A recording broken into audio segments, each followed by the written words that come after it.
Hi, welcome back. Okay, so today I'm talking about Robinson Curriculum bridge methods or sequences. So how do you go from, brand new little bright learner, new mind, bright and shiny eyes, ready to learn, to a child who can do their math on their own, do their reading, write an essay, and you're just basically checking the work. This is my plan, and I'm going to start you with my language arts sequence. So we'll talk a little bit about this. So first, I'm going to go over pre-K, like kindergarten age. So, but whenever your child is ready is really when you start doing this stuff. So first thing is ABCs, of course. So I've been trying to teach my son, my youngest is 4. So this is the program I'm using with him right now, is singing our ABCs. I have a wall, ABC card, flashcards, and it has the big and the little letters, and so I point to them actually with my Harry Potter. I have a Harry Potter wand, and I use that as my pointer. And so we point and we sing, and he's getting better. I just want him to learn his ABC song. And then we also talk about the sounds. I'll make the sounds while I point out the letters. And then I am implementing alphabet lessons with my own little program. I'll try to leave everything for links if you can. So I have 2 sets of cards. So if you don't have cards like mine, I just printed them out. So one for the big A, one for the little a, right? Big B, little b, big G, little g. And I have them in my little index card box. And so I've got one full set up front, so I actually print 2 sets. And I just divide them by what we are currently working on. So right now we're working on, what does he have? The first letters I try to teach, which are the letters in their name. So Beauregard's kind of a long name, so we're just going with Beau. B-E-A-U. So he needs to learn his B's, right? And E is the next one. So that's as far as we've gotten into B-E-A-U. So we did B last week. He's got that down. B, B. He can kind of write it. And this week we're doing E, which E is a vowel. It's a little bit trickier, right? So I'm trying to teach him it makes 2 sounds. And we review the B this week. So he's got 2 letters this week. And so that's in our current, and then on deck will be, right, all the other letters. So I've got A, and then U, right, is next. And then it goes into, I have a sequence that, just kind of like by doing research, what it looked like was, kind of like a recommended sequence. So they're in order by that sequence. But I've got that here in the on deck, and then when those are mastered, when things are completely mastered, I will put them back behind the mastered divider, right? And then we'll just keep moving on, and we'll just review what's in the mastered, kind of similar to what we do if you're familiar with our C and flashcard methods. A lot of people do stuff like that. So I've got my ABC lessons I'm working on with him, right? It's kind of nice to have something in a nice simple little system format. Just some other things that we use, right? Stuff like this, like Winnie the Pooh. This is one of our favorite little preschool books, and I tried to find it on my Amazon so I could link it, and I couldn't. It was just something that we've had for years and years around the house. But anything that my kids, if they really like that character, I will try to find learning resources with that character, because they're more prone to want to do it. Same with my kids really like Richard Scarry, so I use Richard Scarry books mostly for pronunciation of words. So my preschooler, he cannot read this book, right? But he can tell me, we can say this, and I can point to the word and say cow, and he can say cow, right? So it's teaching him to have a little bit of speech practice, and he's making a connection between words and on the page and spoken words. So he really likes that.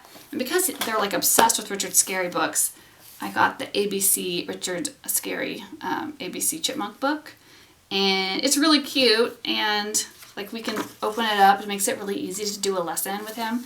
And changed up so it's not always the same thing. So sometimes we'll sing the ABCs using these blocks right here and we'll point to each one, right? And so he's getting that connection between the song and like the actual letter.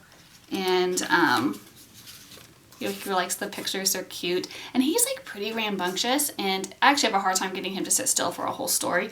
And he'll sit through this whole thing. He's getting good. So the more you practice, don't give up. If you're like have a kind of a hyper kid and they want to run around, they don't want to sit down. We're on like, we just finished week 2 and I've seen drastic improvement. We do some fine motor skills. So those are my big things for him this year, are to learn his ABCs and some sounds and fine motor skills. So some things for fine motor skills are, I found this resource like on Teachers Pay Teachers, and I just printed it out and I made it into my own little kind of like flip book for him. Traced his little hand, just so cute.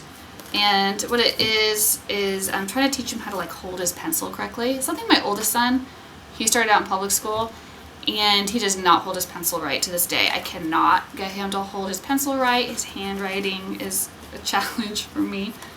So that's something that I do not want repeated with my next, you know, my younger 2. So I'm starting my preschooler out with some tracing, right? So he's got to learn how to hold his pencil correctly, and then he can, you know, we'll just have him do some like tracing stuff, right? And then it gets like more complex, and then it ends up tracing letters towards the end, right? But we haven't quite started this one yet. And then I also recently graduated him up to this Melissa and Doug scissor skills. I think I got this on Amazon too. And so it gives them these fun pictures to cut out. I do kind of have to like give him some direction because he'll just start cutting things and doing whatever to them, which is also fine. But if I'm trying to get him to actually learn, you know, to cut straight or cut on lines or like to do an activity, like here's like a bird they could cut out, which is cute, right? And then like here's one we did this week, or last week I guess, because we were learning the letter B, right? So there was this barn in there and I had him cut it out, so he had to cut on the lines, and then it became kind of like a puzzle, right? So then he got to put it back together, and then we taped it, which he really was excited that I let him use the tape. Anybody else's kids like always want your tape, and you're like, you know, leave my tape alone, you're using all my tape. So he was super excited that I was like, hey, do you want to use some tape? He did. And so we taped it back together. We taped it on here. I wrote Bo's Barn, and then he wrote big B and a little B. That was cute. He wrote his little start here,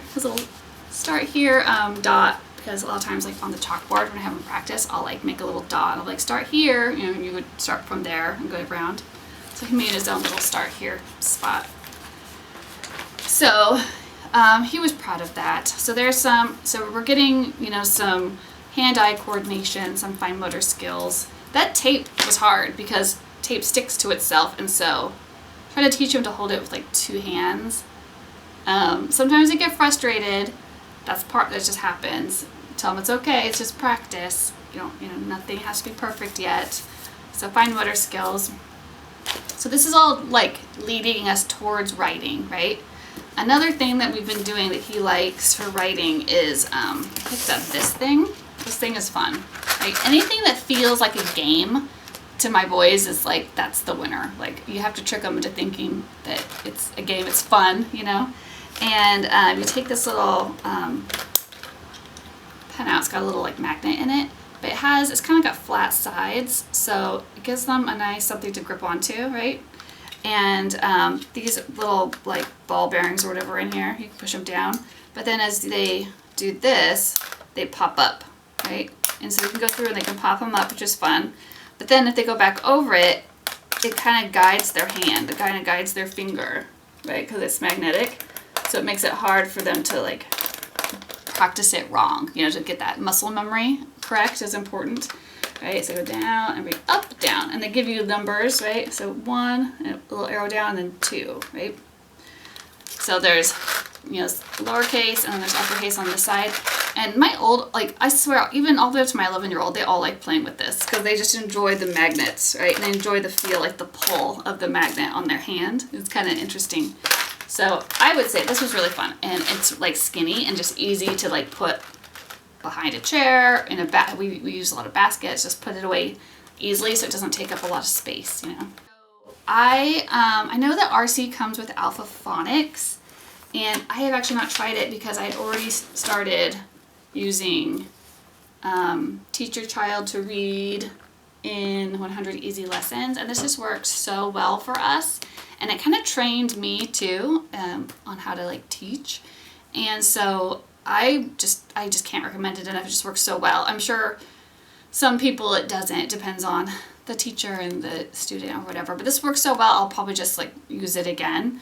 And if you're unfamiliar with it, so it's 100 lessons, and it teaches the kids how to like blend and how to hold their little finger, and it has a system where like if like T and H is, you know, th or th, you know, but it's two sounds together, so the T and the H will be like touching, like right here. So they're like touching to kind of symbolize it. That's one sound. Those two letters are connected and they're bonded or whatever, and they make one sound. And then it changes over into like regular font by the end of it. And like my kids didn't even notice at all. Like they did not notice whatsoever. Like when I showed them later that it used to look like this, they were like, what? Like it just, their brain didn't even, they just made the transition. So it worked really well for us.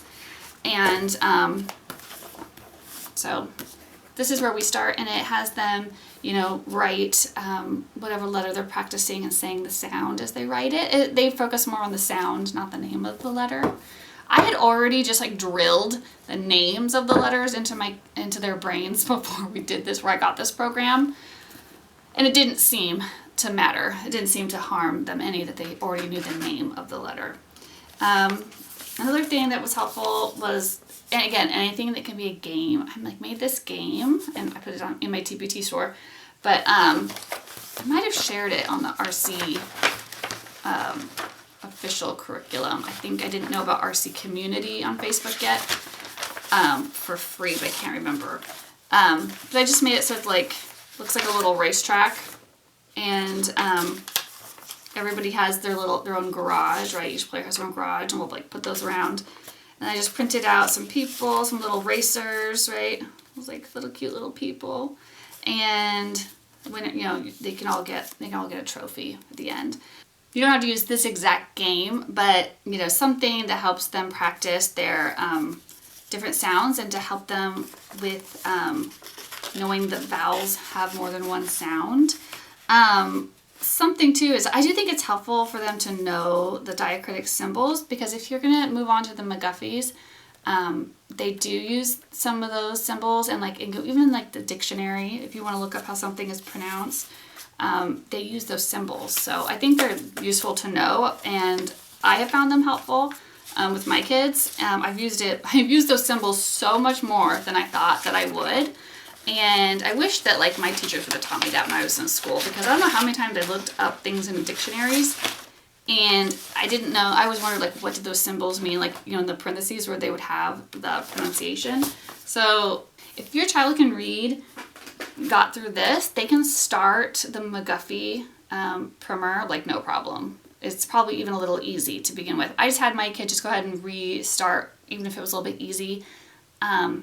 And they would just read a couple lessons in a day because they were so short, just to get used to the new format. But this was a really good like prepper for that.